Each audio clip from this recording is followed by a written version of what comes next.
Good afternoon, everyone. Hope you guys have a great lunch. So speaking about prevention, cervical cancer is the most preventable cancer. In fact, it is a cancer that can become a rare disease in our lifetime because we have the knowledge. We know what causes cervical cancer. Knowing what causes it, we develop the tools. The tools are no longer in research phase. It's ready. You just need to take action. So this is the only cancer that we can eliminate in our lifetime. So what is ROSE? ROSE stands for Removing Obstacles to Cervical Screening. I believe all our ladies, friends here, when you hear about cervical screening, the first thing that comes to your mind is mulut itik yang sangat menyakitkan. Is that correct? Yes. No worries, mulut itik is already in the past. Now, we have the latest, newest method. It's just a simple swab. Look for the cause of cervical cancer that can help you to prevent cervical cancer. So ROSE stands for Removing Obstacles to Cervical Screening. We want to increase awareness about the importance of cervical screening. We deliver cervical screening using program ROSE to prioritize on underprivileged communities. And hopefully we can improve cervical screening access and eliminate cervical cancer in Malaysia. Next please. So how did program ROSE start? Just a little bit of history for everyone. It actually started as a research project under UN. Because by the founder, Professor Dr. Willie, came back from UK, she found out, she was surprised to know that, she was shocked to know that cervical cancer is a big problem, big public health problem in Malaysia, and a lot of women, they don't do pap smear, they don't know where the cervix is, they don't know they need to do cervical screening. And tragically, when the women have cervical cancer, their partners left and the family falls apart. So she has this idea, we designed a solution to help improve cervical screening coverage.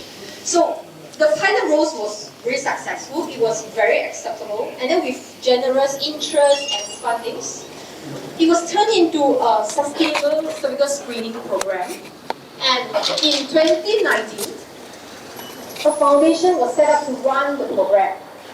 And in 2020, we have our own lab to run a PCR testing for HIV DNA. And up to today, we have screened more than 26,000 women all over Malaysia. Next slide, please. So there are 5 important components of program ROSE. Number 1, education and advocacy. We educate the public. We advocate for cervical cancer elimination. We advocate for the transition of the traditional cytology-based cervical screening to HPV DNA testing, which is the recommended number 1 first-line cervical screening method by World Health Organization. In fact, our own ministry has also moved to HPV DNA testing. The second component is self-sampling. So we teach women to take their own vagina sample using a swab. It's almost like doing a COVID swab, just a different place. And we empower women how? So if today a lady who from the B40 community, she has done the swab, and she will go on and teach her women, her families, and her neighbors. This is what we call women and community empowerment. And the third, we have our own lab. We run clinically validated PCR testing. You'll be surprised to know if you go into Shopee and Lazada, type HPV testing, there are HPV testing on sale on Lazada online platform. Unfortunately, there's a lack of a regulation, but it's important for us to know only clinically validated HPV PCR testing can be used for population-based cervical screening purpose. So we have our own lab to ensure the highest quality, and we make sure that we are strictly compliant to the standard required for cervical screening. And number 4, we are the only cervical screening program provider in Malaysia that has a digital registry. That meaning, we use our phone to register participants. We deliver the results via WhatsApp using phone. And then we record, it's a very secure registry. So if a lady comes to me and say, hey, I think I've done this before, but I don't remember my result, I don't remember when I did it.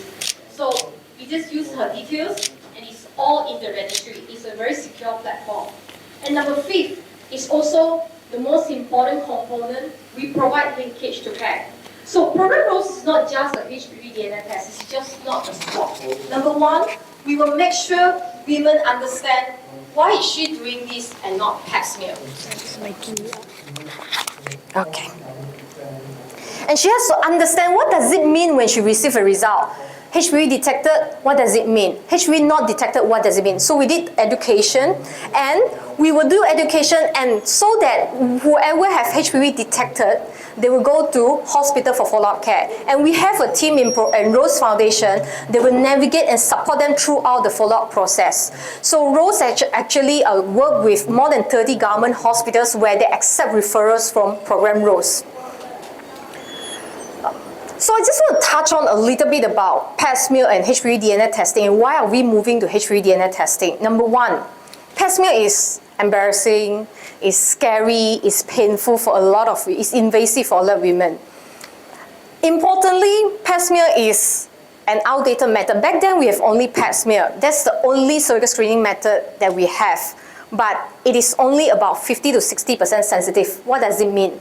That means out of 10 confirmed cervical cancer cases, 5 will have actually normal pap smear report. Which is why if you are a gynecologist in hospital, you will have patient coming to you, I've done my pap smear for the past 10 years, it's been normal. And then suddenly, I have cancer. But back then, that's the only way we have, and I can't deny pap smear has been, help in reducing incidence, but now we have a new method. HPV DNA test, it's a PCR method, it's very sensitive, at least 90% sensitive. That means out of 10 cervical cancer cases, at least 9 will flag positive. So, and because it's so accurate and sensitive, and because of a natural history of cervical cancer, from the time you have HPV DNA detected, infected, for it to develop into cervical cancer, it takes about 10 to 15 years. Which means, if today you do a test, the result is negative, the risk of you having cervical cancer in the next 5 to 10 years is very low. Which means, you don't have to repeat every year, you just have to repeat every 5 to 10 years. So you don't have to, like pap smear, you have to do every year. Okay? And next slide, please. So Program Rose is a very community-centric screening. So our targets, we prioritize on those underprivileged, the women who do not go to healthcare facilities. Basically, we are trying to improve access, equitable access to cervical screening. And at every screening outreach event that we do, actually, it takes only 10 to 15 women to get screened. Because number one, we're using phone for registration, and then the verification of mobile number, everything is by phone. So usually we have 4 stations. Number one, we check eligibility. HPV DNA testing as per Malaysian guidelines starts at the age of 30 years old and not pregnant at the time of screening. And secondly, second station will be education. Why are you doing this? What does it mean when you have the result? And what do you need to do if you are tested positive? And the third station is registration, and then the women will go to the toilet to take their own sample, and then we will bring it back to our lab. We have an office and a lab inside University Malaya to do the sample analysis. Next. So to enable us to conduct outreach program roles, there are 2 key steps. Number one is feasibility assessment and community sensitization. What does it mean? Number one rules, before we go out to screen a community, we must reach out to the nearby hospital or healthcare facility to make sure they have sufficient capacity to take care of those screen positive. If they don't, then we will not go, because it's unethical if the women get screened and they don't know what to do if they are positive. So secondly is, if we can, we always go down to the ground, go to the kampong, go to the hall, go to even the long houses, identify where, how, and they can do, what's the best timing to do screening. If you go to Sarawak long houses, the women all come back in the evening. So evening maybe is the best time to do screening. And the third thing is, we do a lot of training, especially community champion, because they are the people that the community trusts. So we train the community leaders, and the community leaders are being empowered, and they are the one giving all the education and even conduct the registration and teach the women how to take sample. Next slide, please. So as I said before, local champions are the strongest bridge for roles to deliver our screening to the women who really need it. So if you see here, we have lady here who refuse, who thinks that I'm an insurance, I'm trying to sell insurance. They see me as a stranger, but her neighbor who has done it convinced her to take this test. And we also go to, we were just on our way to a kampong in Sarawak. We stopped by for lunch and then we just approached the hawkers. So usually the local champions are, the women who has ever done roles is the strongest advocate that could help us to improve cervical screening coverage. Next slide, please. And one of the community champions that we have worked together a lot is those, the worship places. We have been to temple, masjid, gurudwara, churches, and this is a place where, you know, people trust. Next slide, please. And we have also developed a program, especially during COVID time, where we realized how important frontliner is to help us in achieving, you know, a public health purpose. So we launched a Frontliners Against Cervical Cancer program during MCO period. We constantly provide training and education and even screening to the frontliners, the healthcare providers, the police, the army, even the immigration. And we train them, and they are the ones who actually teach their peers and their colleagues how to do this screening and why do you need to do it. Next slide, please. Even in some areas, some very remote areas, we use some very adaptable approach. We've been to indigenous communities, Kampong Orang Asli, where they don't really understand the Malay. I thought I'm speaking Malay, but it's not the same Malay, BM. So, and the culture is that they listen to their head of the kampong and all that. So you need to involve even the men in the decision whether they should take the screening. And as I mentioned, we've been to longhouses. So it's the local IBAN that brought us to the longhouse. It's happened last year. It's also my first time as a Johorian going to a longhouse, and I learned that there are 200 doors, but there's only one door that I can go in. And before I can go in, I need to, you know, ask the head of the longhouse before I can do it. So this kind of cultural barriers is something that we're trying to overcome and also actually leverage on to improve the education and access to screening.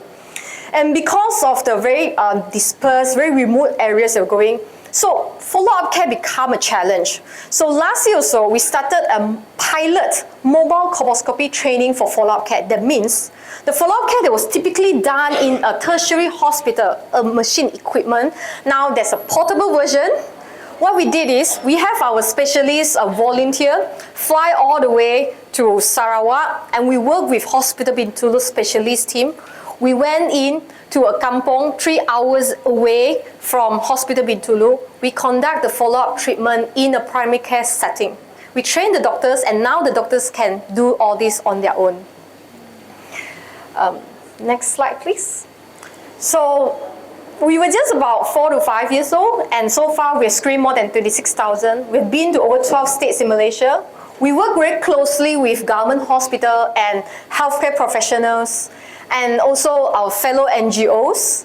And we have constantly training volunteers whenever we go. Next slide, please.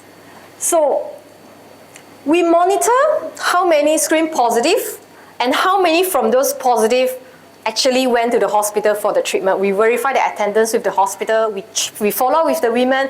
How do you feel after your treatment and everything, and try to support them all the way. And we are, you know, happy to share that we have 90% of those screen positive has already received the appropriate care, and we have prevented over 200 potential cervical cancer cases. That means they have high-grade precancers identified and treated. So these are just some real success stories, like this lady on the left, on the right. She's actually a police. She doesn't have any symptom. She did a test, it was positive. She has stage 3 cervical cancer. But she's a survivor. She's our strongest advocate now. And she brought us back to screen her colleagues in the police station. So next slide, please. Yeah. So that's a very brief introduction about program Rose from Rose Foundation. And I hope we can all work together towards a cervical cancer-free Malaysia. Thank you. Thank you so much, Dr. Gook. Maybe you just want to stay a few minutes in case there are any questions from the audience who'd like to know a bit more, understand more, or ask anything from this amazing initiative by the Rose Foundation. We just open to the floor for a few minutes.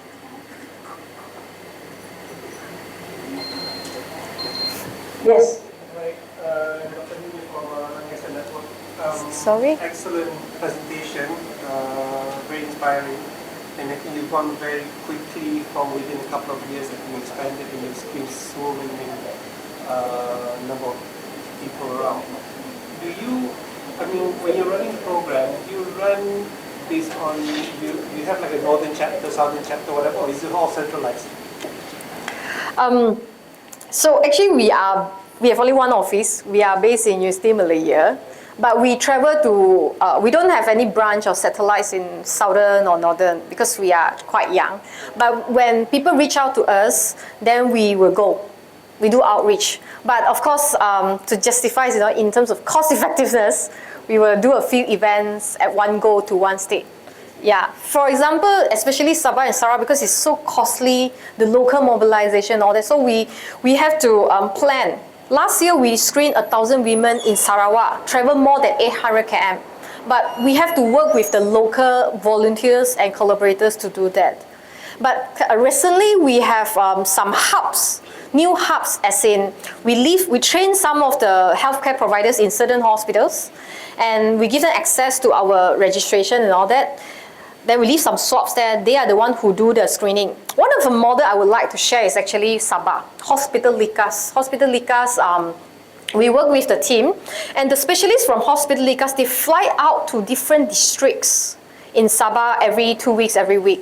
So we leave some swabs with them. We train the specialists to do it. They bring the swab along with them to, let's say, Tawau, and screen a few, bring back to Likas, and then courier back to us in KL. And then the result all will via WhatsApp or SMS. So this is one of the models that we have tried. We screened about 300, covering 19 districts in Sabah last year. Yeah. So we constantly look for, we are very flexible and innovative as long as we don't breach certain protocol. For example, this swab is actually stable at room temperature up to 3 weeks. Yeah. So if it reaches the lab, more than 3 weeks, we can't process. We have certain protocols in place, but in terms of outreach model and method, we are quite flexible. Do you have the source, the swabs are made in UN? No, this is a cotton swab by Italy company. Okay, this is not the cotton swab that you can get from supermarket. It's actually a nylon fiber swab. It's a bit like, the Christmas tree. Because once they take the sample, right, you have to dip into the medium. It's an alcohol-based medium, and then it will release the sample, the cells, at least 50% more compared to cotton swab. Because imagine the Christmas tree, like if you shake the tree, right, it all shades off. Yeah, it's a nylon fiber swab. It's exactly the same swab that's been used by KKM. Can I ask where do you get your funds from to screen the community? So we are a non-profit organization. We have tax exemption status, so we rely solely on donations. And currently, our biggest sponsor is Etika. Sorry. We can take one more. So sorry, because there's a lot of. If you have questions, can come to me personally. I'll be here. Okay? Yeah. Okay, we can take one more questions. Yeah, I think Dr. Prada from Texas is doing my question is with your education from Sabah, Sarawak, and so on. It's nice to see you out with how do you educate them back? How to communicate with the virus? Yep. Okay. What kind of barriers have you faced in educating them, like the relevance of people and Okay, so for Sabah Sarawak, it's very challenging. There are multiple ways. One of the ways is what I have shared just now. Instead of getting the patient to come out, we go in because it's portable, the machine. As long as it's not cancer, we can do the treatment on the spot. Yeah, but those that need to come out, we rely on the PKD, the District Health Office, to bring them out, or local NGOs, or even the MP office to support.